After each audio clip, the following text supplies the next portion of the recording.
السلام عليكم ورحمة الله تعالى وبركاته، ومرحبا بكم في فيديو جديد ووصفة جديدة من وصفات مطبخ بيتي. اليوم إن شاء الله غادي نشارك معكم واحد الكيكة اللي كتجي رائعة لا توصف في المذاق، لذيذة بزاف وبطريقة اللي سهلة وبسيطة. غادي تحصلوا على آلات كيك اللي دقها عندكم، غادي يطلب لكم الوصفة ديالها، وكذلك في المنظر كتجي زوينه وبطبقه اللي كتجي كريميه. كنتمنى انكم تجربوها وما غاديش تندموا عليها. وغندوزو مباشره للمقادير وطريقه التحضير.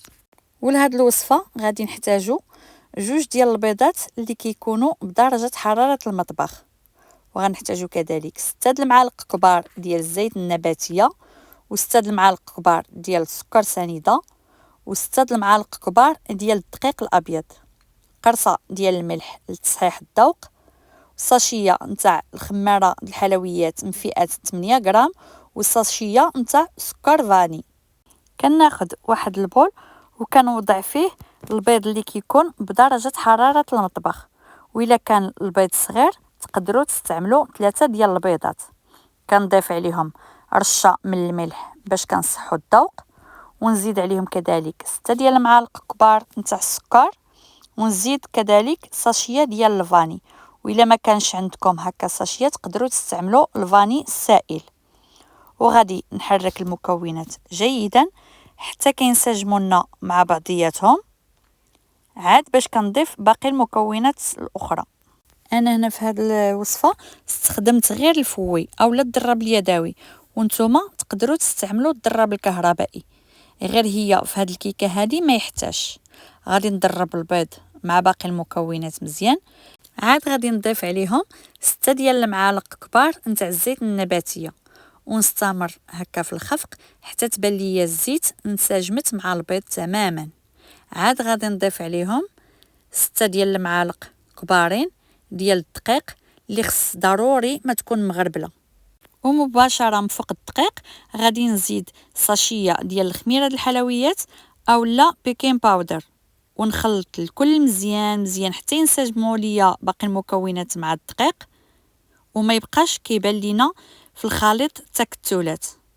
وفي الاخير خص ضروري ما نتحصلوا على القوام اللي كيكون املس على هذا الشكل هذا، ونقدروا نديروا به خط بلا ما يتقطع لينا.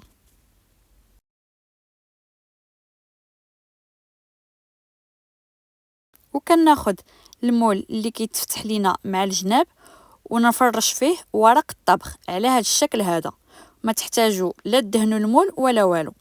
غادي نكب فيه الخليط ديالنا بهذا الشكل هذا، هانتوما شوفوا القوام ديال الخليط كيفاش داير.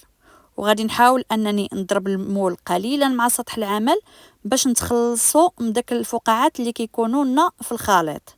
وندخل الكيكه ديالي للفران اللي كيكون مسخن من قبل على 180 درجه، وندوز مباشره باش نحضروا الكريمه اللي غادي نحتاجو فيها.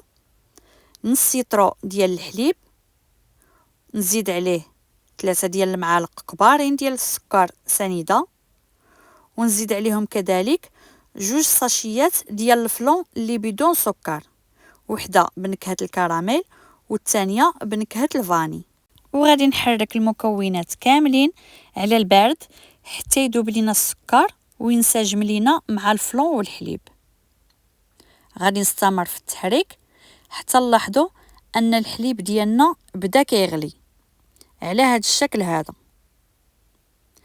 وكنطفي العافيه على الخليط ديالي وكنزلو فوق سطح العمل، ونزيد عليه 2 باكيات ديال البسكوي اللي كيكونوا بمذاق الكوك، الباكيه اللي كيكون فيها 15 حبه. كنضيفوهم على الحليب، ونزيد عليهم كذلك باكيه ديال القشده طريه ديال الطبخ، ماشي ديال الحلوى، الباكيه اللي كيكون فيها نصف لتر، راها متواجده في جميع المحلات.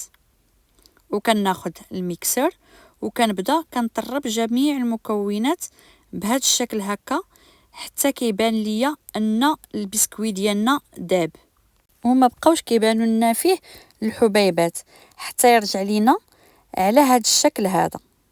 هانتوما شوفوا ما بقاش كيبان فيه طريفات نتاع البسكوي بتاتا.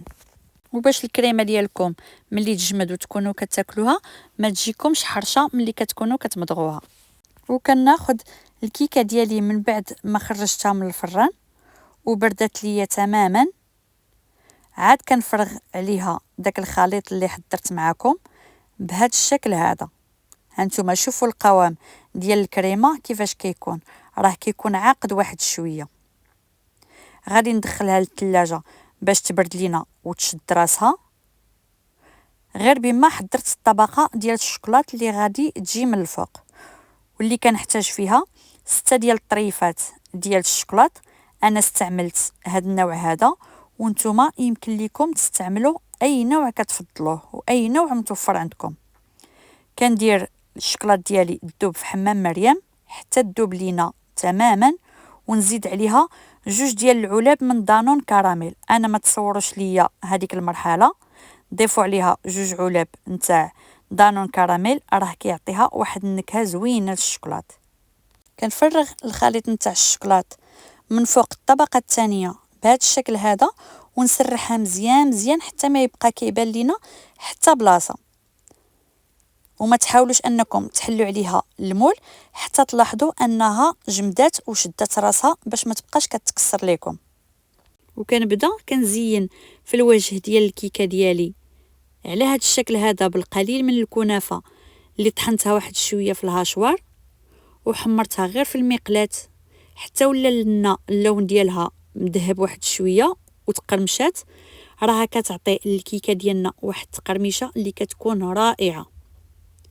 غادي نضيف عليها كذلك القليل من الكركاع اللي قطعته هكا طريفات اللي يكونوا كبارين واحد شويه ويجيو باينين. صدقوني هاد الكيكه راها كتجي رائعه، راها غادي تذوقوها وغادي تولي معتمده عندكم. ونزيد عليها كذلك طريفات ديال الشوكولات اللي قطعتهم حتى هما على هاد الشكل هذا. وانتم تقدروا تزينوها بالطريقه اللي كتفضلوها. انا اختاريت هاد الطريقه للتزيين، وانتم لكم الاختيار، ماشي ضروري انكم ديروا الطريقه بحال اللي درت انا. وخليوها حتى تبرد على خاطرها عاد باش تقدموها. وفي الاخير تحصلنا على هاد الكيكه اللي بهذا الشكل هذا، كيكه اللي تقدميها لضيافك بوجهك احمر وتليق كذلك لمائده الاعياد بمذاق اللي لذيذ بزاف بزاف لا يقاوم. كتجي رائعه شكلا ومذاقا وبمكونات اللي بسيطه وبطريقه اللي هي سهله. تبعي غير الخطوات اللي عطيتك راكي غادي تحصلي على نفس النتيجه اللي تحصلت عليها انا. وغادي نقطعها معكم باش تشوفوا الشكل ديالها كيفاش كيجي من الداخل. هانتوما شوفوا كيفاش كيجي القوام ديالها وكيفاش كيجيو الطبقات باينين فيها، راها كتجي رائعه. صدقوني غير جربوها ما غاديش تندموا عليها، كتجي هشيشه وما تشبعوش منها. كنتمنى الى عجبكم الفيديو ديال اليوم ما تنساوش ديروا ليا لايك وتشتركوا في القناه وتبارطاجيو الوصفه مع الصحاب والاحباب. وإلا كنتو بغيتو نحضر لكم شي وصفه قولوها لي وانا على استعداد. اعطيوني الوصفات اللي كتفضلوا وانا غادي نجربها معكم. الى اللقاء في فيديو قادم ان شاء الله. مع السلامه.